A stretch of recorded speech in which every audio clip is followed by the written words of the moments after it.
Hello everyone, this is the FPL trio. I am Pulkit, and as always, I am joined by my co-hosts Daniel and Michael. Michael, how's it going? Yeah, going good so far. Almost the end of the week, so glad it's almost weekend, and first game was very, very soon. So it'll be a long, great weekend. How about you, Daniel? Yes, going great. I just had 2 days FPL, excited, tinkering with our last drafts, and yeah, should be good. Toolkit. Yeah, going good as we are almost on our heads now. Just a day almost to go. So really excited. I'm not as close to my nail draft as I would have wanted to, but let's see how it goes. All right, so let's make a start with the midfielders in this FPL review series. So we basically have been doing a FPL player review series from different positions and different price ranges. So in this video, we basically continue from there. We already did a review of the defenders, goalkeepers, and now we come to the midfielders. So the links of those videos for the goalkeepers and defenders would be in the description. For the midfielders, we look at the stats. So this is the table which contains the stats. Since there is a lot of information, let me break it down for you. So the first two or three columns are quite self-explanatory with the name of the player, the club, the price, and then minutes and starts. For the player, the ownership data is from FPL.team. So usually FPL team presents ownership of the top 1% managers, but since the season has not yet started, it's basically the overall ownership of the teams that have been registered on FPL.team. And then we have the FPL points per 90, actual and expected numbers, the goals and assists, both actual and expected numbers per 90 stats. Then bonus points, old and new. So old means that the bonus points they got in the last season, and the new is basically the bonus points they would have got with the new bonus point rules. Finally, some penalties stats. So basically, this shows which players are on penalties and how good they are at those. Then predictions for the 2024-2025 season from 4 different websites: Fantasy Football Fix, Fantasy Scout, Fantasy Hub, and FPL.team. And basically, what we have done here is we'll take in the median of those predictions and also uncertainty, which basically shows how much the different websites agree on those predictions or not. So the lower the uncertainty, the better for us, the higher the median value, also better for us.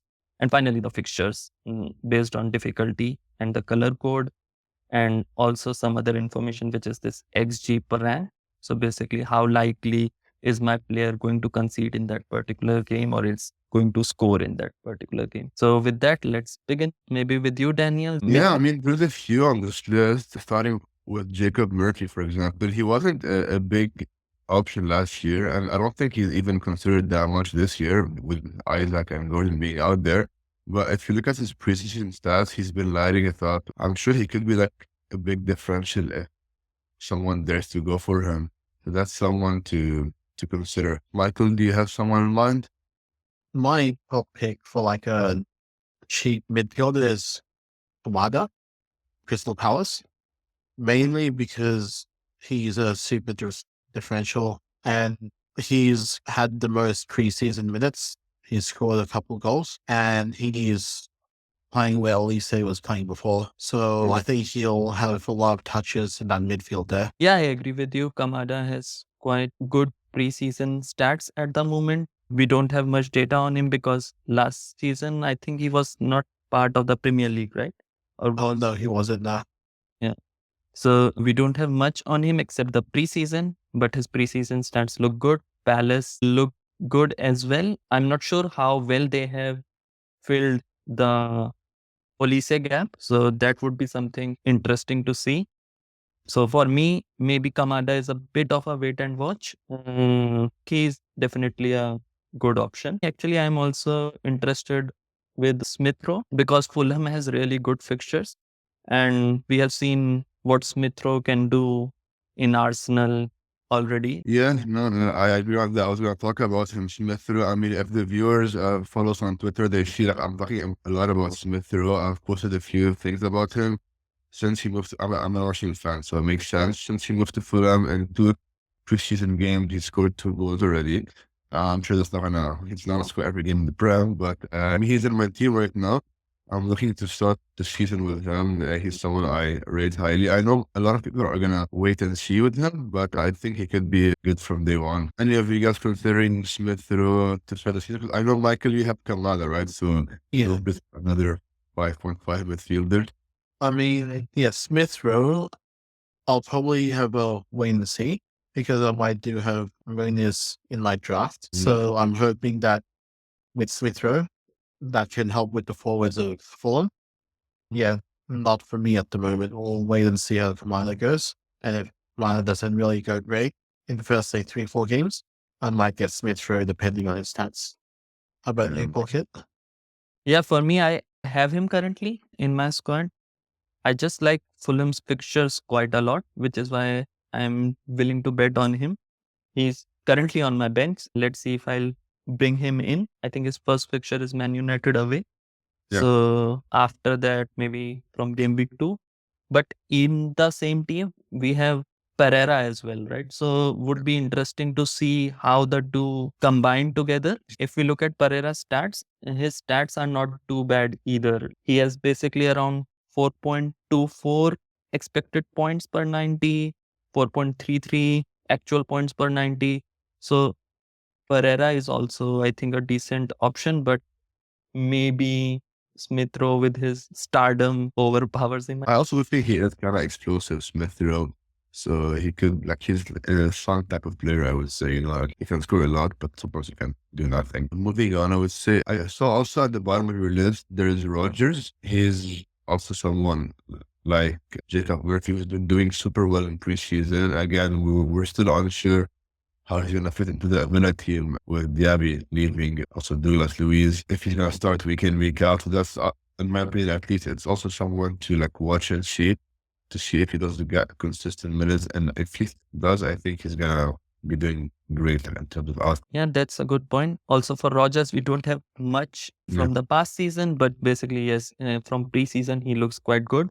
I think for Rogers, again, just like Jacob Murphy, you have maybe Watkins, maybe you have Bailey from Aston Villa, who might be better options. But of course, he's cheaper. He's definitely a lot cheaper than Watkins. But Bailey could be an interesting option. Now that Diaby is not there, I have Bailey in my squad. So may not go for Rogers, but he's definitely looking good. And then apart from those ones, actually Nottingham Forest has some good options. Are you guys considering anyone of Ilanga or Hudson Odoi or Gibbs White? Michael, you want to answer from that? Well, like Gibbs White appears to be quite good for the team, but I don't think that he's probably like in my top 3 choices.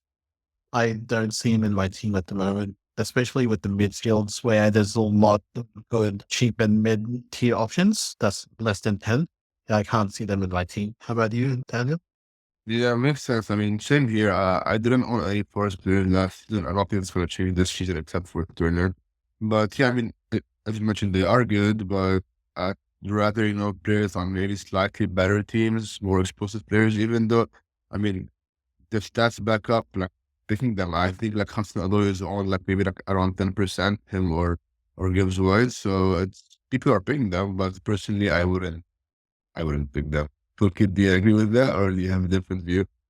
Yeah, with Forest doesn't give me that kind of a feel where you basically see them score a lot of goals. To be honest, I did have Wood in my team for quite a while as a enabler forward, but it's just that I'm not too excited about having Forest players too much.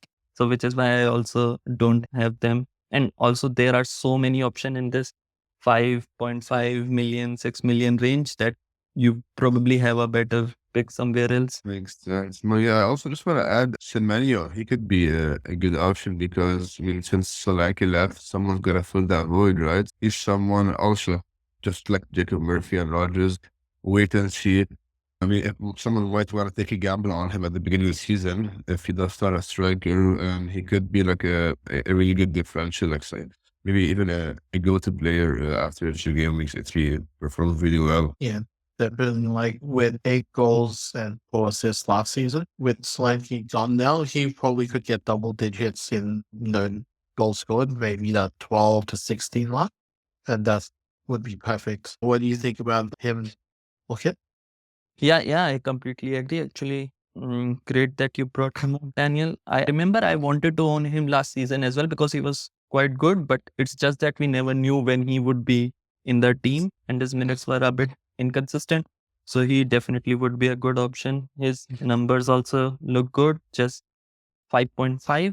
And with Solanke gone, I think he could be the talisman of the Bournemouth team. I mean, he has from that list the third the most shots on target, and that was with Solanke being the main man. So yeah, he's gonna be someone good. In shape, Burton Diaz, he was with Sheffield last year. He's Yeah. also averaging some super good numbers. He was their main man. But now with Southampton, it's gonna be interesting, especially with people considering Armstrong up front. There should be an interesting dynamic too. Yeah. So with Diaz, yeah, he has a lot of experience in the Premier League, and he could supply a lot of assists to Armstrong, who scored a lot of goals last season. And being a cheap forward, those who can combine well, I think. He has to be enablers. Yep. I don't think we have any other options in this price range. In this price range, to be honest, I think there's one more. Yeah. It's Sarabia from Wolves. Mm. The Wolves have very tough games at the start, but with Neto gone, there's not really too many other players that can fill his position, like in the wing. So I think he can be a good player later down the season if Wolves doesn't bring in anyone with that cash they received. Sure. Yeah. Agree. I mean, again, there was just so many like cheap midfielders. I think every team should have at least one. And I think because you were telling me before that if you nail that 5.5 midfielder, you're gonna have a great season because there's just so many of them. They're all with super high potential. It's gonna be fun to play around with them. Yeah. I mean, we cannot forget Palmer last season started with Yes. what, 5? So basically, Yeah, if you nail down the right one, you basically nail down the Palmer of the season. Yeah, no, I'm sure that any one of them could be a Palmer of last season. They all have Exactly. the stats, the opportunities. So yeah, it should be something super interesting. I'm excited for that, like price range midfielder. Yeah. Also, just to add, some of these, for example, Semenyo could also be on penalties now, right? Yeah. When Solanke has left. So that is also an added, like at this price range, if you're getting a player who can take penalties as well and has good stats, that's really not something we find every time. Yeah, sure. All right. All right, then we stop this one.